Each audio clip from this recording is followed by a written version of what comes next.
Salut à tous, c'est BizBiz. Alors aujourd'hui l'épisode 925 du Zap Image. Comme d'habitude, n'hésitez pas à installer l'application OneFootball pour suivre toute l'actualité du foot. Les liens sont première ligne de description. Donc nous on va commencer et on va prendre la direction de l'Italie. Donc la fédération italienne a annoncé que la Serie A commencerait à utiliser des caméras pour lutter contre les chants racistes dans les stades et pour pouvoir identifier les auteurs. Donc enfin, la Ligue de football italienne prend des mesures à cause de ces idiots dans les stades. Donc souvent on en parle dans mes vidéos qu'il y a eu des cris racistes dans certains stades italiens. Donc enfin il y aura des mesures parce qu'on peut voir que les caméras de la VAR seront utilisées sur le terrain et aussi en tribune pour identifier ces auteurs et pour qu'après ils soient punis, on peut dire. Donc très belle initiative de la fédération italienne. Ensuite on va parler de Ousmane Dembélé pourrait profiter du report du Classico, donc le match entre le Barça et le Real Madrid qui devait se jouer samedi prochain, le samedi 26 octobre, devrait se jouer normalement le mercredi 18 décembre. Donc c'est toujours pas officiel, mais normalement demain, début de semaine, il y aura un communiqué de la Ligue de football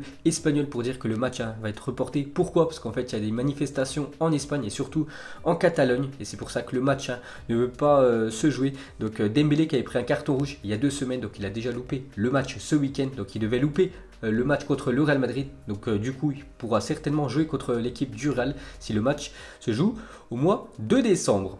Et pour finir avec lui, une déclaration de Arturo Vidal sur Dembélé.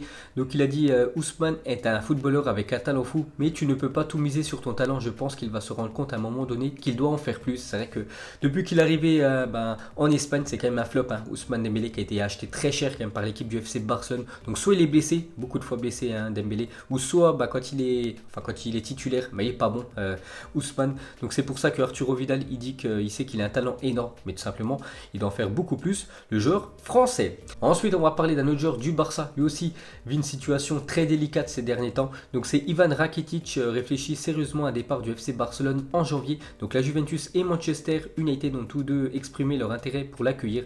Donc le milieu croate qui était un joueur indispensable à l'équipe du Barça dans les années 2015-2016, depuis quasiment l'année dernière, il joue beaucoup moins, surtout cette saison. On le voit pratiquement même plus titulaire Ivan Rakitic, parce qu'il y a beaucoup de milieux de terrain et surtout des jeunes joueurs comme Arthur, comme Frenkie de Jong, Sergio Busquets.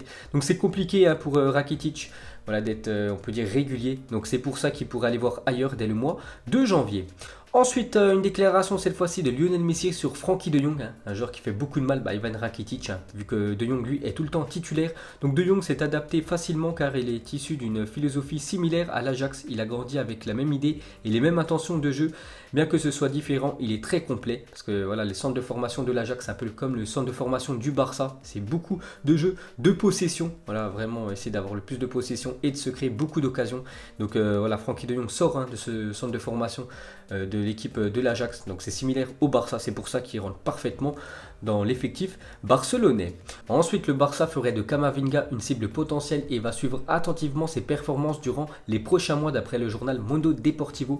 Donc Camavinga, le jeune crack du Stade Rennais qu'on a tous découvert en ce début de saison. Donc on peut voir que le Barça le suit de très près. Donc affaire à suivre. Et pour finir avec l'équipe du Barça, donc le site Goal a dévoilé l'équipe type du FC Barcelone sur cette dernière décennie. Donc je la trouve plutôt pas mal cette équipe avec en attaque David Villa, Suarez et Lionel Messi, bien évidemment. Milieu de terrain Iniesta, Busquets et Xavi. C'est vrai que 3 mastodontes de l'équipe du FC Barcelone. Défense Alba, Puyol, Piqué et Alves côté droit.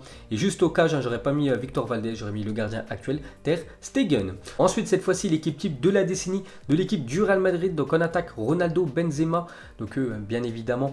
Et Gareth Bale côté droit, j'aurais préféré mettre moi, après perso, Angel Di Maria. Parce que c'est vrai qu'il a été très bon, Angel Di Maria, quand il jouait avec l'équipe du Real Madrid. Sinon, au milieu de terrain, Toni Kroos, Xabi Alonso et Modric. Donc ça, c'est plutôt mérité. En défense, Marcelo, Ramos, Varane, Carvajal. J'aurais juste enlevé Raphaël Varane. J'aurais mis Pepe, l'ancien défenseur portugais, et au cage Casillas. J'aurais enlevé Casillas, j'aurais mis Navas à la place.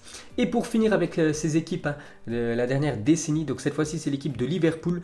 Donc on peut voir qu'ils ont mis Mané, Suarez et Salah devant. Donc ça c'est amplement mérité. Donc Anderson, Firmino et Fabinho en milieu de terrain. J'aurais enlevé Anderson, j'aurais mis Coutinho quand même à la place, parce qu'il était très bon Philippe Coutinho quand il évoluait du côté de l'équipe de Liverpool. Et en défense Robertson, Van Dijk, Matip et Alexander-Arnold et Alisson Becker au cash, ça c'est plutôt ok.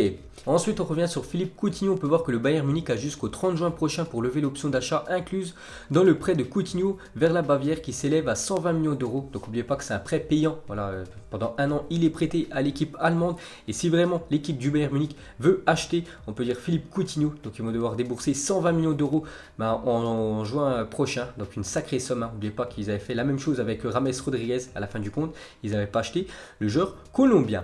Ensuite on va parler d'un match très particulier qu'il y a eu la semaine dernière lors de la trêve internationale.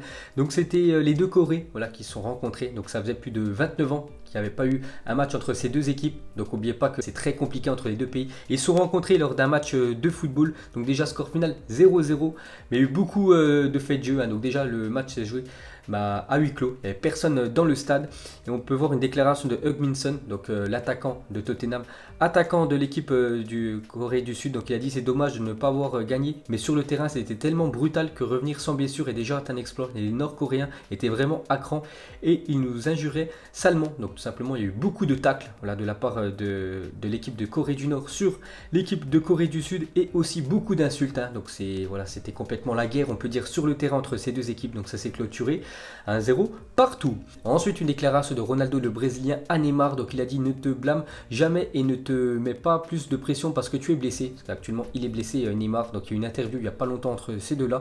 Donc il a dit tu es responsable de ce que tu fais sur le terrain, en dehors ça ne regarde personne. Laisse les gens dire ce qu'ils veulent et prends du plaisir sur le terrain. Donc voilà les conseils de Ronaldo envers Neymar. Ensuite pour continuer avec l'attaquant du Paris Saint-Germain, donc Neymar blessé pour un mois encore, coïncidence. Donc est-ce que son hygiène de vie étant déplorable? En tout cas cette image en dit long sur sa forme. Donc c'était lors du match contre le Sénégal, donc il a joué je crois tout le match Neymar. Donc à coup voilà, il s'est essuyé, hein, voilà, son visage avec son maillot et on peut voir le ventre de Neymar. Donc il a pris un peu de poids, c'est vrai, Neymar, hein, avant il était fin on peut dire, hein.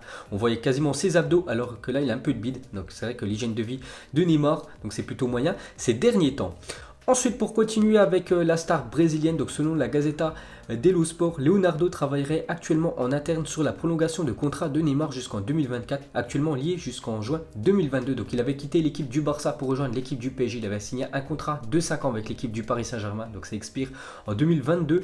Et on peut voir que Leonardo, le directeur sportif du PSG, essaye de prolonger Neymar jusqu'en 2024, donc il aimerait le prolonger de 2 ans. Ce serait quand même un coup de tonnerre, hein, si Neymar prolonge avec l'équipe du Paris Saint-Germain, alors qu'il y a quelques semaines, il a failli quitter le club, enfin il voulait quitter le club pour aller en Espagne. Ensuite, une déclaration de Ansu Fati sur ses débuts avec les espoirs, parce que voilà, lors de la trêve internationale, il a fait ses grands débuts avec l'équipe espagnole U21, donc il a joué seulement 10 minutes, il est rentré à la 80e, donc il a dit j'avais un peu le trac, mais en rentrant c'est parti, j'ai essayé de profiter comme d'habitude, je veux remercier tout le monde pour cette opportunité, je me suis beaucoup amusé, je vais toujours me souvenir de ce moment. Donc voilà, il est très content d'avoir débuté avec la sélection espagnole.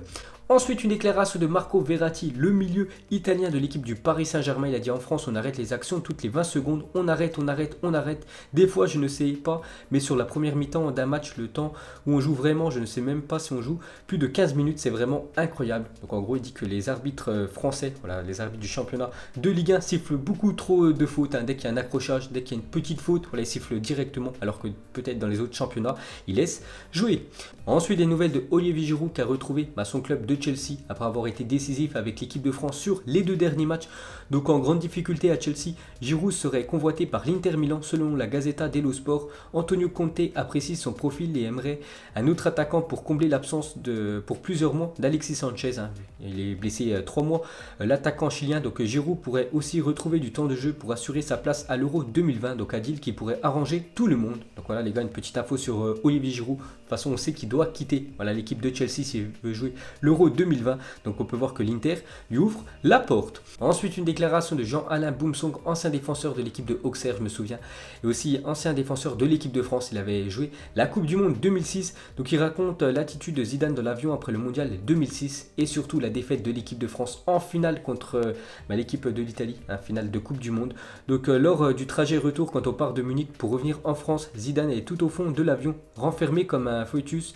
j'avais de la peine pour lui parce que c'était son dernier match et il a fait une connerie par rapport au coup de boule qu'il a fait sur Materazzi. Voilà, l'Italien avait insulté la sœur de Zinedine Zidane, c'est pour ça qu'il avait craqué le joueur français. Et à cause de ça, certainement, l'équipe de France a perdu cette Coupe du Monde 2006. Ensuite, une déclaration de Casemiro, le milieu défensif de l'équipe du Real Madrid.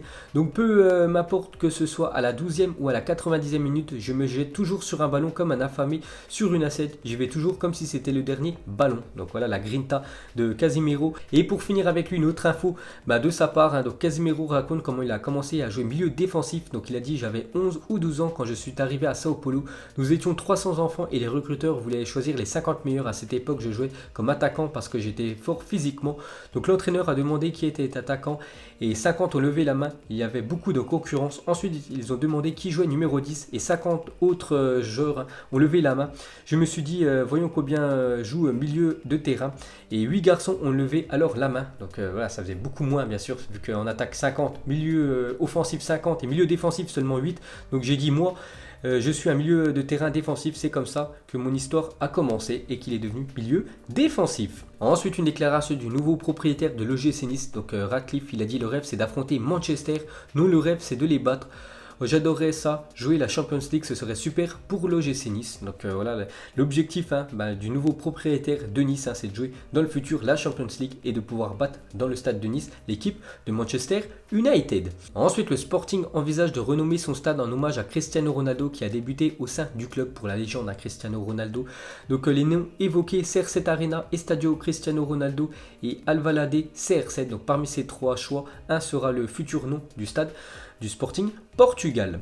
Ensuite, regardez la monstrueuse année de Ricardo Caca en 2007. Donc Ballon d'Or, vainqueur de la Ligue des Champions, vainqueur de la Super Coupe de l'UEFA, vainqueur de la Coupe du Monde des clubs, joueur FIFA de l'année, membre de l'équipe type de l'année, et encore plein d'autres choses qu'il a remporté. Je ne vais pas tout citer parce que ça en fait long. Donc c'était le meilleur joueur sur cette année 2007, avant bien sûr que Messi et Cristiano Ronaldo remportent quasiment tous les autres Ballons d'Or à part celui de 2018. Et pour finir ce Zap Image, une déclaration de Nicolas Anelka, vraiment déclaration surréaliste. Donc c'est quand il évoluait du côté de Arsenal en Angleterre. Donc après un but raté contre Fulham, Vieira m'a frappé au visage dans les vestiaires avec son sexe. Incroyable.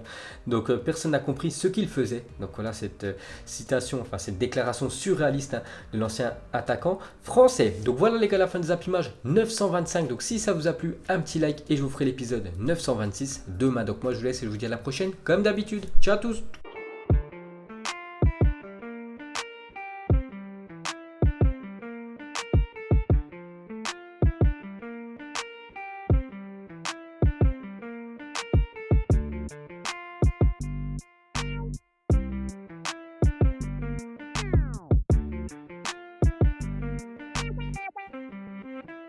Non-committal.